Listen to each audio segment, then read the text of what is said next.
Alors maintenant, on va parler de génétique et pour cela, je suis avec Bruno Lamex. Bruno, bonjour. Bonjour.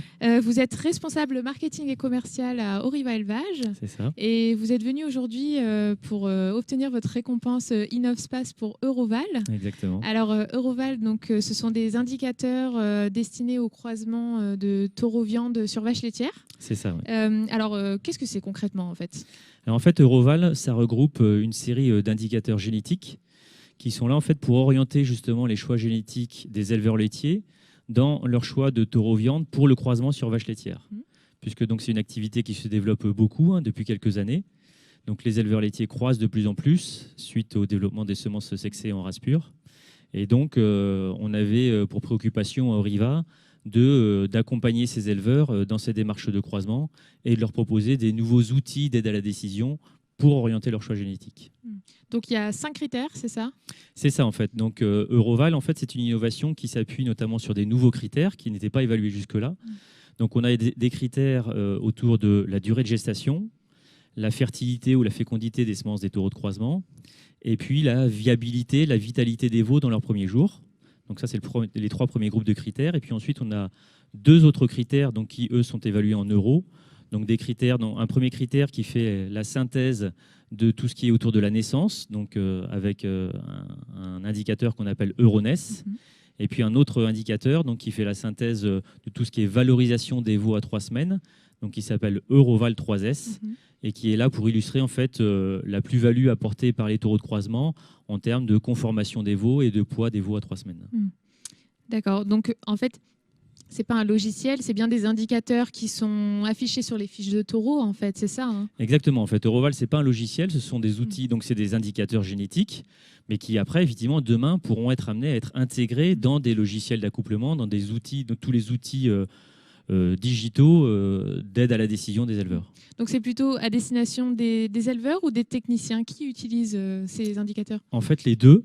Les deux, donc on s'en avait comme préoccupation de créer des indicateurs qui soient suffisamment pédagogiques et suffisamment simples pour pouvoir être utilisés directement par les éleveurs. Mais c'est vrai que les mieux placés pour accompagner les éleveurs dans l'utilisation de ces indicateurs, ce sont leurs techniciens, notamment leurs techniciens d'insémination. Et alors, pour avoir toutes ces données, vous êtes appuyé sur quelle référence ?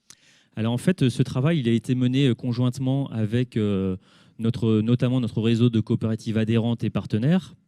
Donc dans le sud de la France, des Copelso, des Sorelis, des XR Repro, et notamment aussi dans l'ouest ou dans l'est avec Evolution Giniatest. Donc tous ces gens-là en fait, ont apporté des données, notamment toutes les données autour de la naissance des veaux. Et puis on a travaillé aussi avec les opérateurs, donc notamment avec Vendry France, la partie ex-Sobeval de Vendry France, qui a apporté des données qui tournaient autour de la valorisation des veaux à 3 semaines, donc notamment des données d'abattoir et des données donc de poids des veaux à 3 semaines ou de conformation des veaux à 3 semaines. Et donc ces indicateurs vont concerner quelle race ? Alors c'est des indicateurs qui concernent l'ensemble des races qui sont le plus utilisées en croisement, mais nous, Oriva, on s'est surtout concentré sur les races que l'on connaît le mieux et qui sont pour nous les plus fiables, qui sont donc l'INRA 95 et l'Excellence, donc qui est une souche charolaise, l'Excellence Charolais. Donc c'est les 2 principales races qui bénéficient chez nous de ces indicateurs. Alors, qu'y a-t-il à gagner concrètement pour l'éleveur de se fier à ces indicateurs ? Économiquement, est-ce que vous avez des chiffres à me donner ? Alors en fait, oui, justement, l'intérêt de cette démarche, c'est d'essayer de mettre des euros derrière ces indicateurs pour que l'éleveur puisse mesurer finalement l'apport génétique en euros du taureau de croisement. Et donc on constate dans nos premiers résultats qu'entre un taureau très favorablement indexé sur ces critères en euros, on peut avoir des taureaux qui vont avoir une indexation qui va tourner autour de 50, 60, 70 euros, comparé à des taureaux qui sont moins favorablement indexés, notamment dans des races que je ne citerai pas, mais sur lesquelles on travaille le moins. Et donc, du coup, on peut avoir des écarts qui vont approcher la centaine d'euros entre un taureau très favorablement indexé et un taureau moins favorablement indexé. Et du coup, une centaine d'euros ramenés à plusieurs dizaines de veaux croisés nés sur un élevage, on peut atteindre tout de suite des milliers d'euros. D'accord, écoutez, ça sera intéressant effectivement de voir une simulation. Donc, on se donne rendez-vous éventuellement pour un prochain article pour aborder ces simulations. Merci. Avec plaisir, merci à vous. Et retrouvez d'autres articles sur la génétique, la reproduction et également les croisements sur WebAgri.